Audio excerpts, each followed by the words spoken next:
सबको जय मसीह की। मैं आप सबका स्वागत करता हूँ इस ऑनलाइन सर्विस में। और इस दिन है आज जो ईस्टर हम जब मनाते हैं, हम सभी जानते हैं कि परमेश्वर तीसरे दिन जी उठा हमारे लिए, और इस दिन को हम खुशी से मनाते हैं, याद करते हैं परमेश्वर की उस जीवित होने के दिन को हम याद करते हैं, पुनरुत्थान को याद करते हैं। और आइए मिलकर हम खुशी मनाते हैं और उस गीतों को गाते हैं परमेश्वर की। परमेश्वर जिंदा है, परमेश्वर हम अब उस क्रूस से परमेश्वर फिर से जी उठाए हमारे लिए। तो आइए मिलकर कुछ गीतों को गाते हैं, परमेश्वर की आराधना स्तुति करते हैं।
धन्यवाद करते हैं पिता परमेश्वर।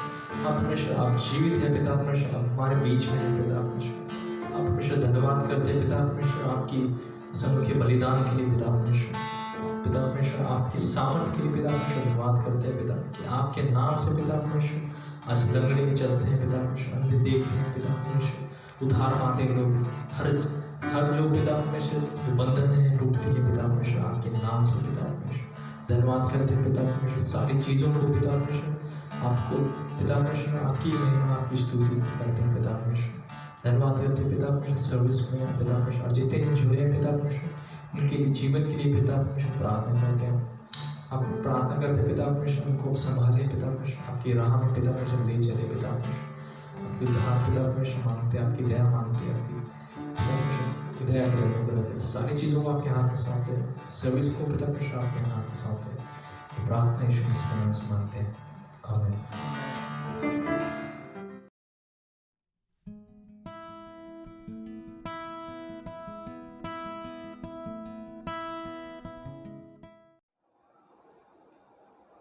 प्रेज़ द लॉर्ड, परमेश्वर की स्तुति हो। और आज इस समय में हम परमेश्वर के पुनरुत्थान के सत्य को समझने जा रहे हैं। और ये कैसा अनोखा विषय है कि हम और आप जिस दिन को सेलिब्रेट कर रहे हैं उसे हम और आप ईस्टर बोला करते हैं। और ये ईस्टर जो होता है वो जीवन का सेलिब्रेशन है। मेरे प्रिय, हम और आप एक जीवित परमेश्वर की उपासना और आराधना करते हैं जो जीवन देने वाला परमेश्वर है। और हम यीशु मसीह के इस आश्चर्यक्रम को जो मृतकों में से वो जी उठा है उसको हम आज के दिन सेलिब्रेट करते हैं, जो हमारे और आपके पापों के खातिर क्रूस पर मरा था और फिर हमारे ही पापों के खातिर वो हमारे लिए एक कब्र के अंदर डाला गया और तीसरे दिन मृतकों में से जी उठा। और आज भी उसने हमारे और आपके लिए एक ऐसा अनोखा काम किया है कि उसने मृत्यु से जय को प्राप्त करके जीवन में आकर के उसने मृत्यु को हरा दिया है। हालेलुया, परमेश्वर की स्तुति हो। ओ मेरे प्रिय, मृत्यु जो है वो पाप के कारण है, लेकिन प्रभु यीशु मसीह का धन्यवाद हो कि यीशु मसीह ने मृत्यु को जीत लिया है। और मेरे प्रिय, परमेश्वर का धन्यवाद करने का अवसर है कि हम और आप धन्यवाद करें कि उसने सिर्फ मृत्यु को ही नहीं परंतु पाप को और मृत्यु की उस व्यवस्था को भी यीशु ने समाप्त कर दिया है। और इसीलिए पौलुस इस विषय को लिखते हुए यीशु के विषय में यूं कहता है कि उसने परमेश्वर ने यीशु को मृतकों में से जिला उठाया है। रोमियो की पुस्तक 1 अध्याय उसके 4 पद में लिखता है, पवित्रता की आत्मा के भाव से मरे हुए में से जी उठने के कारण सामर्थ के साथ परमेश्वर का पुत्र ठहरा है। हालेलुया, परमेश्वर हमारा प्रभु यीशु जिसने इस जय को प्राप्त करके इस बात को दर्शाया है कि वो परमेश्वर का पुत्र है। और मेरे प्रिय, पुनरुत्थान इस बात का प्रतीक है कि यीशु मसीह सिर्फ एक प्रभु का जन नहीं था, या फिर यूं नहीं कहा जाए कि एक धर्मी जन था या सिर्फ एक नबी था, लेकिन वह एक ऐसा जन था जिसे हम और आप यूं कह सकते हैं कि वह खुद परमेश्वर था और सर्वशक्तिमान परमेश्वर था। यह पुनरुत्थान इस बात को प्रूव करता है कि वह कौन है, और वह कोई और नहीं परंतु वह खुद परमेश्वर है। नए नियम के अनुसार अगर हम देखने की कोशिश करते हैं, और मेरे प्रिय, परमेश्वर का वचन हमें सिखाता है कि यीशु मसीह हमारे और आपके खातिर उस क्रूस पर मरा ताकि हमारे और आपके पाप मिटाए जा सकें। और मेरे प्रिय, परमेश्वर का वचन बताता है कि परमेश्वर को हमारे पाप के मिटाए जाने के लिए एक बलि की आवश्यकता थी, जिसको यीशु मसीह ने हमारे लिए खुद ब खुद बलिदान होकर के पूर्ण कर दिया, ताकि हमें फिर से किसी तरीके से मरने की आवश्यकता नहीं पड़े, अपने पापों के चलते अपने पापों की सजा काटने की आवश्यकता ना पड़े, परंतु उसमें हम और आप उसके जी उठने के द्वारा फिर से जिलाए जा सकें। रोमियो की पुस्तक उसके 4 अध्याय उसके 24 और 25 पद को हम देखते हैं। रोमियो की पुस्तक 4 अध्याय उसके 24 और 25 पद में, वरन हमारे लिए भी जिनके लिए विश्वास धार्मिकता गिना जाएगा, अर्थात हमारे लिए जो उस पर विश्वास करते हैं, जिसने हमारे प्रभु यीशु मसीह को मरे हुए में से जिलाया, वह हमारे अपराधों के लिए पकड़वाया गया और हमारे धर्मी ठहरने के लिए जिलाया भी गया। हालेलुया, परमेश्वर की स्तुति हो। मेरे प्रिय, आज हम और आप जिस ईस्टर को मना रहे हैं या ईस्टर संडे को मना रहे हैं या प्रभु यीशु मसीह के पुनरुत्थान की सभा को कर रहे हैं, इसका मतलब होता है कि ये नए जीवन और विश्वास के जीवन का शुरुआत है। यीशु मसीह पर हमने और आपने जो विश्वास किया है, इस बात का प्रतीक है कि हम और आप एक नए विश्वासी जीवन का शुरुआत कर रहे हैं। और हम ये विश्वास करते हैं कि यीशु मसीह जीवित है और हम भी उसी के साथ जीते रहेंगे।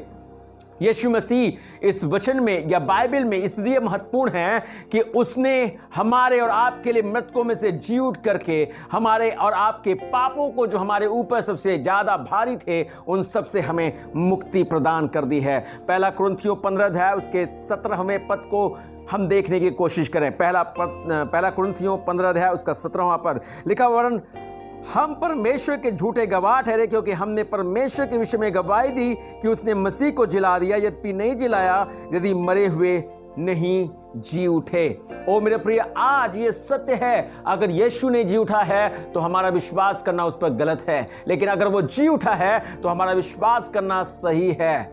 और मेरे प्रिय, हमें और आपको इस बात के सत्य को जानना जरूरी है कि हम कैसे जान पाएंगे कि सच में यीशु मसीह मृतकों में से जी उठा है। कैसे इस बात की पुष्टि होगी? और मैं आपको उसकी पुष्टि करने के लिए आज यहां पर आपके साथ वचन बांट रहा हूं।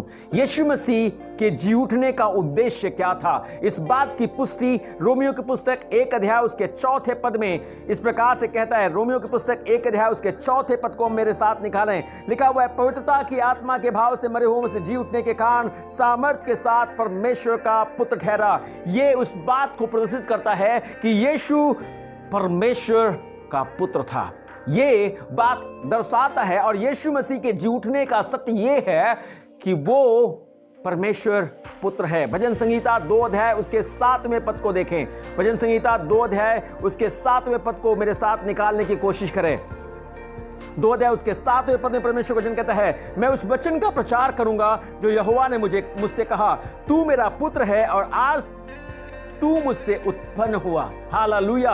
इस बात की पुष्टि करता है उसके जी उठने का सत्य कि वो परमेश्वर पुत्र है। हालेलुया। परमेश्वर की स्तुति हो। यीशु मसीह का जी उठने का उद्देश्य क्या है मेरे प्रिय? ताकि हमारा और आपका दूसरा बात, हमारा और आपका विश्वास सत्य में ठहर जाए, या हमारा और आपका विश्वास सत्य ठहरे, या हम जो विश्वास करते हैं वो सही ठहरने पाए। पहला कुरिन्थियों 15 अध्याय उसके 14 से लेकर 17 पद को मैं पढ़ूंगा आपके लिए। पहला कुरिन्थियों 15 अध्याय 14 से लेकर 17 पद, और उसमें लिखा हुआ है, और यदि मसीह नहीं जी उठा तो हमारा प्रचार करना भी व्यर्थ है और तुम्हारा विश्वास भी व्यर्थ है, वरन हम परमेश्वर के झूठे गवाह ठहरे, क्योंकि हमने परमेश्वर के विषय में यह गवाही दी कि उसने मसीह को जिला दिया, यद्यपि नहीं जिलाया, यदि मरे हुए नहीं जी उठते और यदि मुर्दे नहीं जी उठते तो मसीह भी नहीं जी उठा, और यदि मसीह नहीं जी उठा तो तुम्हारा विश्वास व्यर्थ है और तुम अब तक पापों में फंसे हो। हालेलुया। मेरे प्रिय, परमेश्वर के पुत्र यीशु मसीह के जी उठने का उद्देश्य था कि हमारा और आपका विश्वास सच्चा ठहरे। हालेलुया। परमेश्वर की महिमा करें। आज भी यीशु जिंदा है। आप और हम मिलकर के उस परमेश्वर की बड़ाई और इज्जत करें। मेरे प्रिय, तीसरी बात, ताकि परमेश्वर का वचन सत्य ठहरे। ओ परमेश्वर के वचन लूका रचित सुसमाचार 24 अध्याय उसके 45 और 46 पद में हम देखने को पाते हैं। लूका रचित सुसमाचार 24 अध्याय 45 और 46वें पद को देखने की कोशिश करें, और उसमें लिखा हुआ है, तब उसने पवित्र शास्त्र बूझने के लिए उनकी समझ खोल दी और उनसे कहा, यो लिखा है, मसीह दुख उठाएगा और तीसरे दिन मरे हुओं में से जी उठेगा।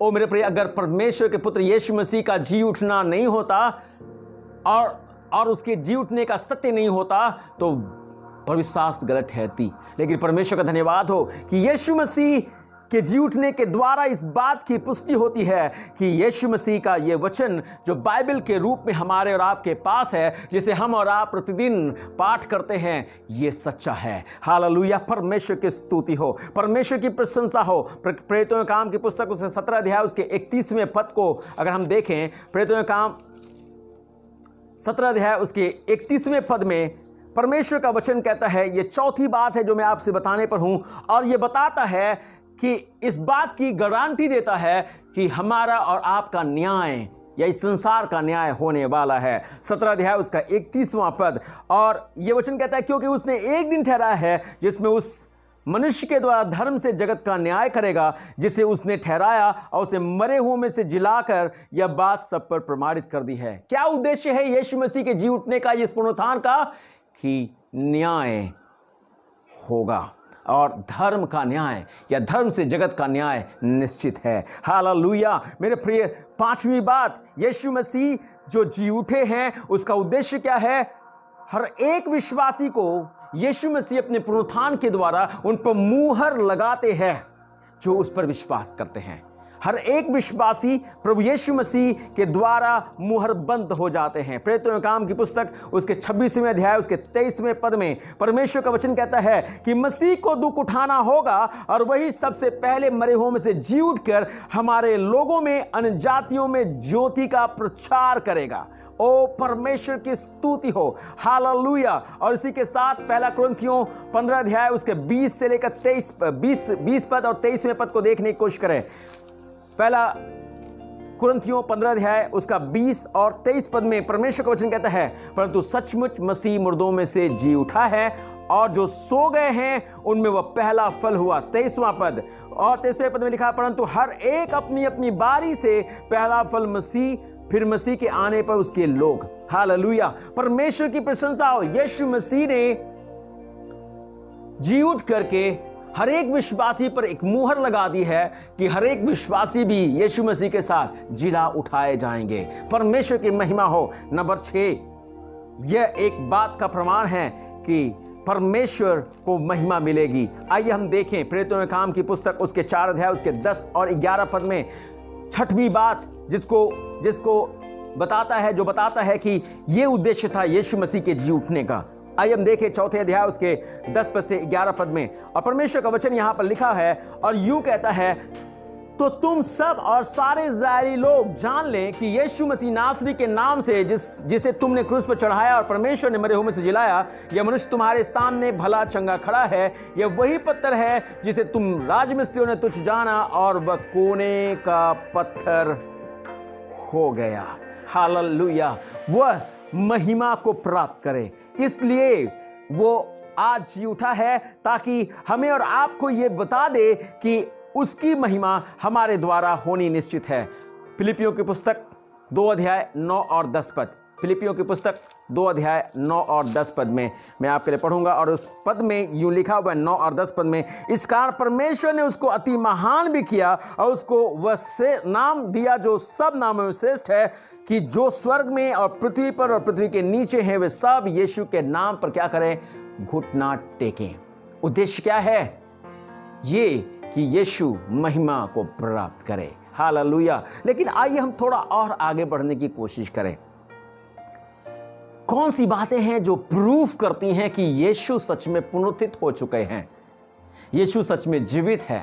आज इस संसार में बहुत तेरे लोग आए और चले गए मेरे प्रिय, बहुत तेरे राजा आए और चले गए, बहुत तेरे बड़े महान महान हस्तियां आई हुए चली गई और उनके अभी तक खबर हैं, लेकिन उन खबरों को अगर देखने के लिए जाया जाए तो सिर्फ वे दर्शन स्थल बने हुए हैं। लेकिन यीशु मसीह का खबर जिसमें यीशु मसीह को रखा गया था, बाइबल इस बात की पुष्टि करती है कि यीशु मसीह का कब्र आज भी खाली है। पहली बात जिसको हमें और आपको समझने की आवश्यकता है, यूहन्ना की पुस्तक 20 अध्याय 1 से लेकर 9 पद अगर आप पढ़ें तो उसमें पूरी घटना खोल करके बताई गई है कि यीशु मसीह मृतकों में से जी उठा है और उसकी कब्र खाली है। इस बात की पुष्टि करता है कि यीशु मसीह का पुनरुत्थान हो चुका है। हालेलुया। परमेश्वर की स्तुति हो। ओ परमेश्वर की बड़ाई हो। मत्ती रचित सुसमाचार 28 अध्याय उसके 5 से लेकर 7 पद अगर आप पढ़ें, मत्ती रचित सुसमाचार 28 अध्याय 5 से लेकर 7 पद, तो यहां पर दूसरी बात बताता है कि स्वर्गदूत इसकी गवाही देते हैं कि जिसे तुम मृतकों में से या मुर्दों में खोज रहे हो वो तो जी उठा है। जीवितों को मुर्दे में क्यों ढूंढते हो? हालेलुया। यीशु मसीह के विषय में स्वर्गदूत गवाही देते हैं। नंबर 3, अगर हम देखने की कोशिश करें उसी मत्ती रचित सुसमाचार 28वें अध्याय उसके 11 से लेकर 15 पद को देखें। 28वें अध्याय 11 से लेकर 15 पद जो आज तक उस सारे यहूदियों में प्रचलित है या लोगों में प्रचलित है कि यीशु मसीह को उसके चेले चुपके से उठा ले गए थे, या फिर वे किसी और दूसरे कब्र में चले गए थे जिसके चलते उन्होंने नहीं देखा था कि यीशु मसीह उसमें नहीं पाया गया या जीवित है। जानते हैं ये वचन बताता है कि वहां जो सिपाही थे, जो पहरे पर थे, उन्होंने जो लोग उनके पास आए थे कि उनकी जांच पड़ताल करें, उनको धन देकर के, पैसा देकर, घूस देकर के उनके मुंह को बंद किया था कि वे इस बात की पुष्टि ना करें कि यीशु जी उठा है। मेरे प्रिय, आज मैं आपको सच्चाई बता रहा हूं, यीशु जी उठा है। इस बात की पुष्टि करने के लिए उन सिपाहियों ने अपने हाथों से लोगों को घूस दिया था। मेरे प्रिय, परमेश्वर का धन्यवाद हो। चौथी बात जो ये प्रमाणित करती है कि यीशु आज भी जीवित है, सुसमाचार का प्रचार, जो संतों के द्वारा इस पूरे विश्व में चौओर परमेश्वर का सुसमाचार फैला है। आज पूरा संसार प्रभु यीशु मसीह के सुसंदेश को सुनने वाला है। ये उनका कार्य है जो संत थे, जिन्होंने अपने जीवन की कुर्बानी देकर परमेश्वर की महिमा के लिए अपने जीवन से परमेश्वर के कार्य को पूरा किया। और छठवीं और आखिरी बात, यीशु मसीह का अपने लोगों पर 40 दिन तक प्रकट होना। प्रेरितों के काम की पुस्तक उसके 1 अध्याय उसके 3 पद को अगर हम देखें, प्रेरितों के काम की पुस्तक उसका 1 अध्याय उसके 3 पद में परमेश्वर का वचन बताता है कि उसने दुख उठाने के बाद बहुत से पक्के प्रमाणों से अपने आप को उन्हें जीवित दिखाया, और 40 दिन तक वह उन्हें दिखाई देता रहा और परमेश्वर की राज्य की बातें करता रहा। हालेलुया, परमेश्वर की स्तुति हो। मेरे प्रिय, आज मैं इस बात को कह रहा हूं, यीशु जी उठा है। यह सत्य है क्योंकि उसने अपने लोगों को 40 दिन तक दिखाई देकर इस बात की पुष्टि की। परमेश्वर की महिमा हो। इसके पहले कि जब यीशु मसीह संसार को छोड़े, उसने अपने लोगों से 2 वादे किए।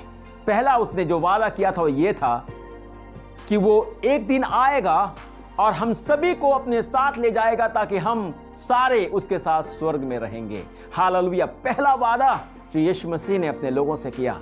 और नंबर 2, दूसरा वादा वो हमसे इस प्रकार से करता है कि वो हमारे लिए, हर एक के लिए पवित्र आत्मा को भेजेगा जो हमारे साथ रहेगा, जो हमें परमेश्वर की बातों को सिखाएगा, जो हमारा सलाहकार होगा, जो हमारे जीवन के अंत तक हमारी सहायता करेगा। यह इस बात की पुष्टि है कि यीशु मसीह जी उठा है। आज हम इस सत्य को देख पाते हैं। ओ मेरे प्रिय, परमेश्वर की महिमा हो। यीशु मसीह आज भी पूरी तौर से परमेश्वर और पूरी तौर से मनुष्य है।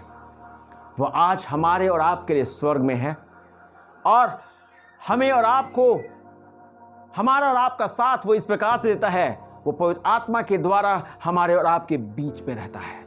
उसने कहा, देखो मैं जगत के अंत तक सदैव तुम्हारे साथ हूं। और मेरे प्रिय, जबकि वो परमेश्वर के दाहिनी ओर बैठा हुआ है, लेकिन परमेश्वर से वो हमारे और आपके लिए प्रार्थना कर रहा है। वो हमारे और आपके लिए प्रार्थना कर रहा है और उसने हमें और आपको हमारे परमेश्वर का मित्र बना लिया है। परमेश्वर की प्रशंसा हो, उसकी मौत ने हमें और आपको पाप से छुड़ा करके परमेश्वर का संतान बना दिया है और हम और आप अब परमेश्वर के मित्र हैं। ओ परमेश्वर की महिमा हो। और वो हमसे और आपसे कहता है कि वो हमें और आपको आज भी इसी सत्य से प्रमाणित करता है कि वो आज भी जीवित है और वो हमारे लिए प्रार्थना करता है। क्या आप इस विषय पर विश्वास करते हैं? क्या आप अभी तक इस सत्य को जानते थे? मेरे प्रिय भाई बहन, परमेश्वर की स्तुति हो जिसने हमें और आपको इस बात का प्रमाण दिया है कि वो परमेश्वर पुत्र है, जिसने इस बात को प्रमाणित किया है कि हमारा विश्वास गलत नहीं है, जिसने इस बात का प्रमाण किया है कि ये वचन सही है और वचन पूरा होता है।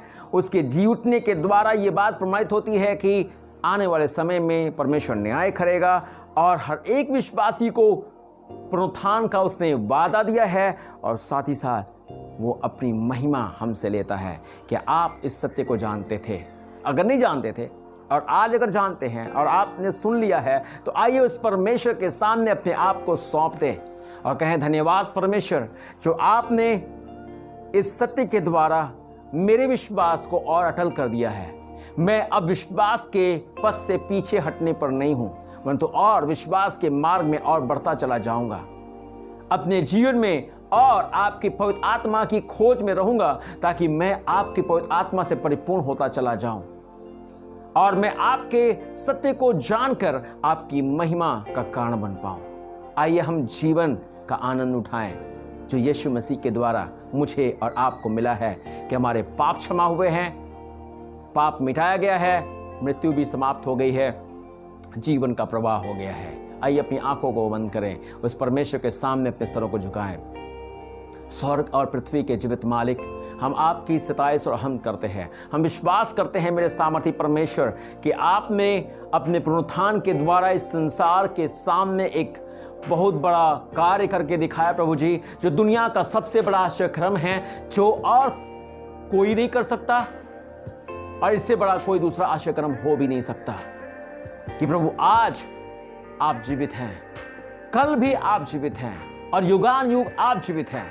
मेरे जीवित परमेश्वर, आज मेरे खुदा बाप, हम इस बात को जान करके बड़े खुश हैं कि प्रभु हमारा परमेश्वर अभी भी जीवित है और हमारे जीवनों के लिए कारगर है। स्तब्ध नहीं हो गया, हार नहीं गया, समाप्त नहीं हो गया, मिट नहीं गया, परंतु हमारे काम करने वाला परमेश्वर है। हे जीवित परमेश्वर, आज जितने लोग यहाँ पर तेरे इन शब्दों को सुन रहे हैं, उनमें जीवन का प्रवाह हो जाए, उनमें मृत्यु का भय जो है वो दूर हो। यीशु के नाम से जो अपने जीवन में उन पाप के अंदर गठे हुए हैं, वे पाप से मुक्ति को प्राप्त करे। जीवित परमेश्वर, जो बीमारियों में हैं, वह चंगाइयों को प्राप्त करे। इसी समय शरीरों में प्राण लौटना आरंभ हो जाए। जिन शरीरों में बीमारियां हैं, जिन शरीरों में शैतान है, यीशु के नाम से वो शैतान और बीमारियां छोड़कर भाग जाए। प्रभु, परिवारों में आशीष उतरे और हमारा ये आनंद मनाना तुझे भाए। धन्यवाद करते हैं, तेरी आशीष अपने बच्चों को दे, अपने लोगों के साथ हो और जीते परमेश्वर एक नई जिंदगी को, इस वादे की ज़िंदगी को जीने में मदद कर, ताकि हम भूल न जाएं कि तू हमसे वादा किया है कि तू हमें उस घर में ले जाएगा जहां तू रहेगा, वहां हम रहेंगे। तूने हमसे वादा किया है कि तू हमें अपनी पवित्र आत्मा को देगा और वो पवित्र आत्मा हमें पिता की सारी बातों को सिखाएगा। राजा, दया कर, इस सत्य में हमें और भी अग्रसित कर, ताकि तेरे प्यार के हम चहेते हो जाएं और तुझे हमारे जीवन से हमें मिल पाए। यीशु के नाम से हम प्रार्थना मांगते हैं, आमीन आमीन। परमेश्वर आप सभी को आशीष दे। आज की ये पुनरुत्थान की सभा में आप सभी के लिए प्रार्थना करता हूं और आशीष मांगता हूं कि आप सभी को परमेश्वर की आशीषें बहुतायत से मिलती रहें और आप सत्य जीवन को प्राप्त करके आशीषित हो सके। आमीन।